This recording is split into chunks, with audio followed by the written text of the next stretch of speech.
Așa, mi-am călzit vocea înainte de a povesti. Microfonul a fost setat, softul a fost setat. Stai! Am uitat de un lucru. Sponsorul acestui videoclip. Poate vă întrebați cum pot avea un sponsor la doar 28 de abonați.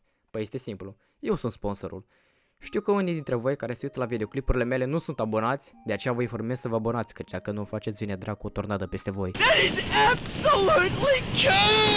Nu am știut o glumă mai bună. Sorry. Well, acum întrebarea supremă este unde a plecat atâta timp. Păi, mergeam cu mașina pe stradă și dintr-o dată alerga un stâlp mai repede ca mine.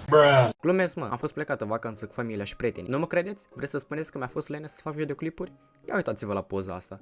Sau la asta. Sau la acestea. Acum ce mai spuneți? Am fost plecat sau nu? V-am făcut-o fraierilor? Hashtag gangbang în comentarii. Acum să trecem la partea serioasă. Videoclipul acesta nu va fi cum sunt episoadele recente, dar va fi ceva mai diferit. Adică la ce mă refer este că voi face un anunț. Am fost plecat ceva timp de pe YouTube, de aceea vreau să mă apuc mai serios de postat videoclipuri. Așa că veți vedea content pe canal mai des. Contentul nu va fi schimbat, tot vor fi episoade de gaming sau vloguri, doar că puțin mai diferit editatea, adică ceva mai profi. Faza interesantă este că eu nu sunt deloc profesional la edituri, dar asta nu contează. Bine, well, ăsta a fost anunțul care voiam să-l spun. Eu am fost Hidro și ne vedem data viitoare cu un nou video. Salut!